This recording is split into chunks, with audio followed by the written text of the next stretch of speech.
A certified Google Cloud Security engineer will be an expert with Google Cloud technologies and provide data protection, configuring network security, monitoring environments, and configuring automation, securing AI workloads, software supply chain, and enforcing regulatory controls.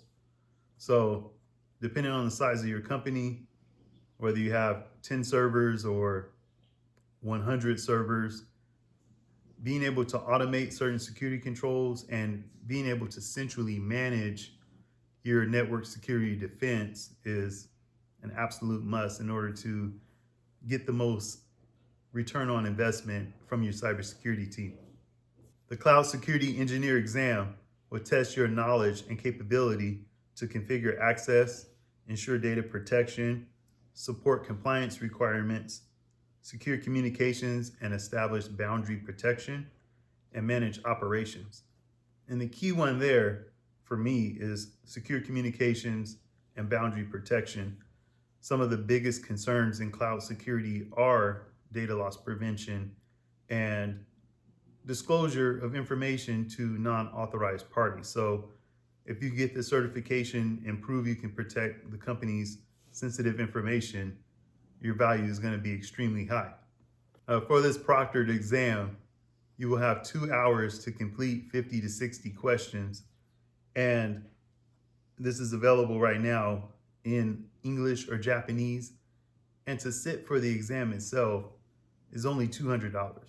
Now, I cannot put a price tag on your personal time that you invest in order to soak up all the information you need to know in order to pass the exam. But knowing that, okay, here I spent $200, passed the exam, sent my resume out, and earned a 6-figure income based on these results, that sounds like a great deal to me. I know a lot of different strategies people use out there in the world to say, I can double your money, triple your money, but talk about spending 200 in order to earn 6 figures. Sounds like a great deal to me. Something that really stands out for this certification that's a little bit different for me is the recertification process. I'm used to ISACA, ISC squared, being able to do the CPE credits and maintain the certification. But for this particular cert, you will have to repass the exam every couple of years. So that is something to keep in mind. But if you already have the certification, you're working in the field, you're learning, growing in your career, you should have no problem maintaining the cert. The exam is broken into 5 sections that all have a percentage and an impact to determine whether or not you pass the test. In the first section, section 1, configuring access, speaks to managing cloud identity, configuring Google Cloud Directory Sync, managing a super administrator account, automating the user lifecycle management process, administering user accounts and groups, and configuring workforce identity federation. This is really where everything gets started. If you're talking about identity management, that is extremely important. If you have the wrong people getting access to your business information, it's almost like, what's the point of being in business? Because you're just handing over your resources to the competition or somebody that just wants to steal your finances. You will also need to know how to manage service accounts, securing and protecting these service accounts, identifying scenarios requiring a service account, creating, disabling, and authorizing service accounts, securing, auditing, and mitigating the usage of service account keys, managing and creating short-lived credentials, configuring workload identity federation, and managing service account impersonation. Here you have to think about what scenarios you would use a service account. Are you going to have automated processes that require the service account to make things come together for you? If you're looking at a service account for the management of servers or routers, switches, anything like that, you really don't want to have a personal user account responsible for making sure all communications are flowing as needed. If someone leaves the company or their account is disabled for some reason, you don't want to have that human interaction. But at the same time, these service accounts must be protected to make sure they run as intended and your business operations are not interfered. This includes managing authentication, creating a password and session management policy, setting up security assertion markup language, SAML, and configuring and enforcing two-step verification.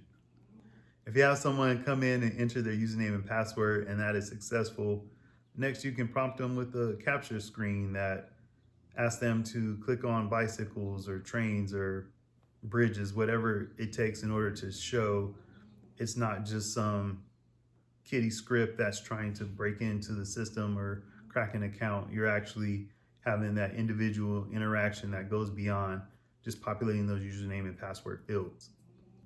Managing and implementing authorization controls includes privileged roles and separation of duties and access management, managing IAM and access control lists, ACLs, granting permissions to different types of identities using IAM conditions, defining access control at the organization, folder, project, and resource level, configuring access context manager, applying policy intelligence, managing permission through groups, and identifying use cases and configuring privileged access manager, managing pre-built or custom organization policies for the organization, and using the resource hierarchy for access control and permissions inheritance. All of these factors build a nice stage to make sure that you have the right people accessing the right information at the right time.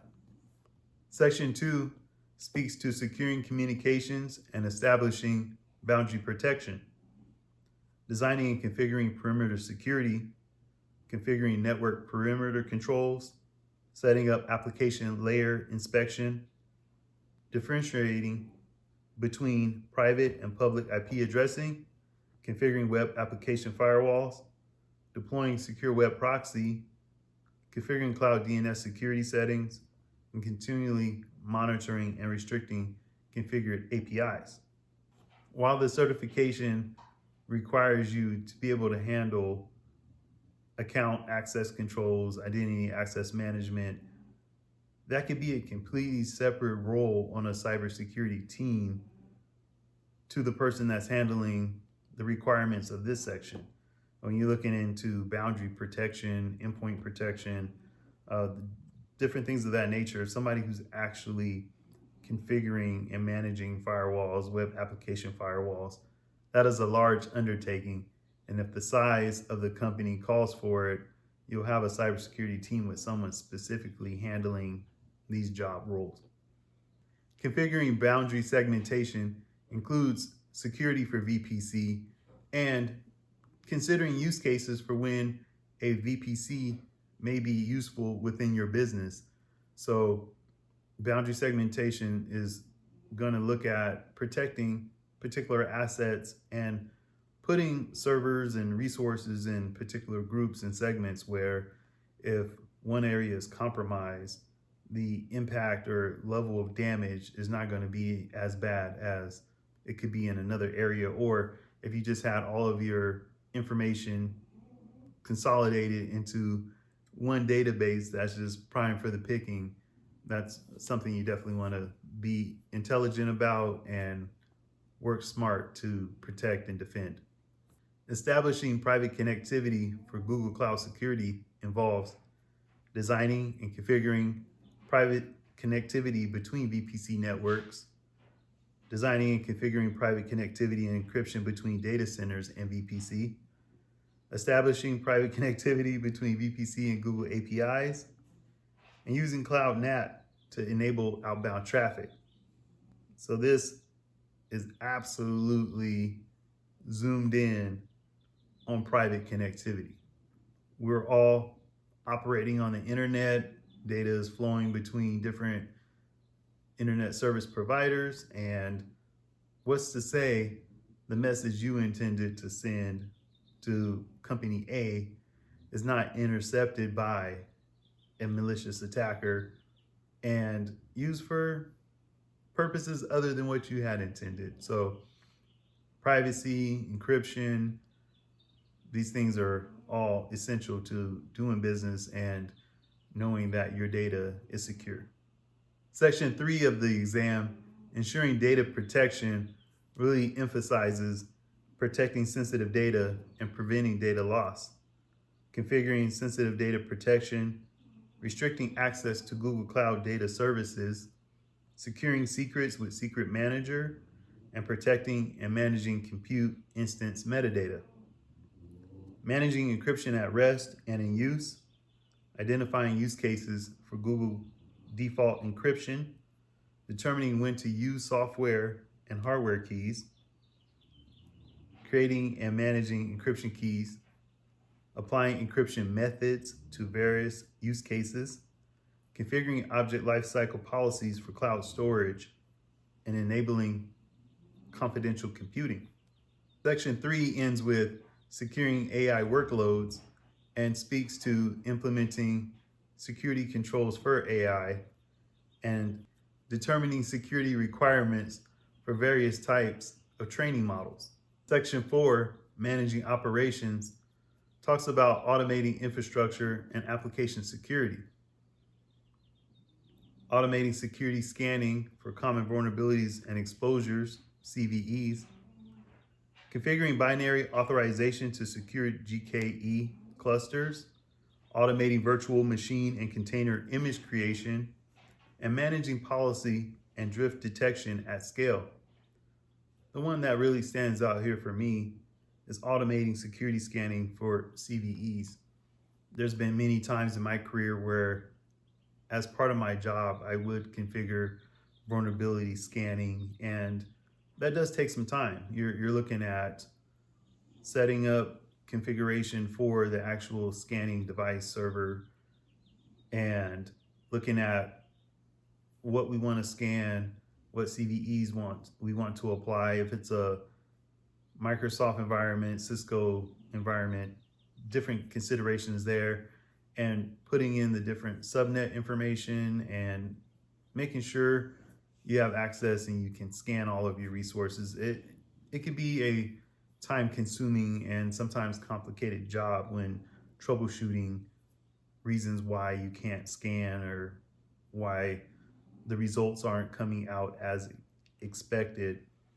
Automating security scanning will just expedite identification of vulnerabilities on your network and help you develop your strategy for how you're going to build your remediation plan and ensure these things are checked off before an attacker is able to take advantage.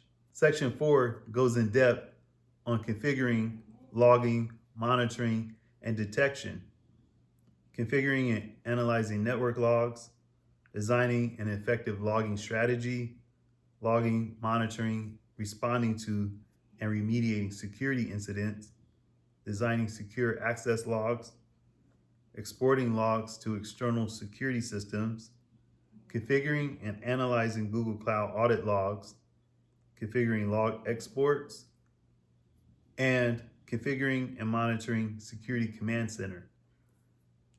Anyone that has worked in cybersecurity has to know it is an excellent strategy to use some sort of dashboard, a security command center, any sort of centralized management. As we spoke to, not having all of your resources, all of your data in a single database that can be compromised, it could fail, it could be shut down. We're speaking to centralized management of resources. So while you have your access controls correctly configured, you have proper segmentation, especially if the segmentation is based on sensitivity level, you can centrally manage all of this cybersecurity in one location. It just makes your life that much easier. And finally, Section 5, supporting compliance requirements. This might be my favorite section. It's a small section on the exam. It's only 11% of the exam. And as a cloud security engineer, Compliance is a part of the job role, but while many of your job requirements may be based on compliance and you're making your contribution so that the organization as a whole is compliant, it's not particularly what you do hands-on engineering. So for me, I have different certifications that are for governance and risk management, and I love compliance. It's a graduation within your career. So if you get this professional cloud security engineer certification, you're an engineer for a few years, I would definitely look into adding on to compliance certifications to elevate yourself and keep climbing that corporate ladder. The compliance section talks about adhering to regulatory and industry standards requirements for the cloud, determining technical needs relative to compute, data, network, and storage, evaluating the shared responsibility model. And not many people fully understand what they're signing up for when they get into cloud technologies. The shared responsibility model is very important for businesses to know and to find the gaps in their cybersecurity team. So the vendor, Google, they're going to have the majority of the controls in place and just make things simple for business. But there are going to be particular requirements that someone within the business that has purchased Google Cloud services is going to have to be responsible for. And this may include configuring security controls within cloud environments to support assured workloads, organizational policies, and access transparency, access approval, regionalization of data and services. And this is going to be individual to each business. There's no way for Google to know every single client's inner workings, and your organizational policies are going to be particular to your organization and something that you need to have a certified cloud security engineer on staff to handle in the best way. Also, determining the Google Cloud environment and scope for regulatory compliance, mapping compliance requirements to Google Cloud services and security controls. The direction may come down the chain of command and say, we must have these 1, 2, 3 ABC requirements met in order to be compliant.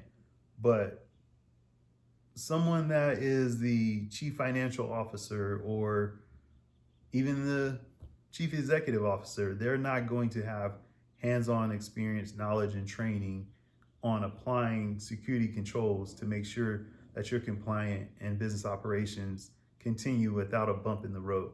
So get your nose in the books, check out this Google Cloud Security Engineer certification, and good luck in your cybersecurity career.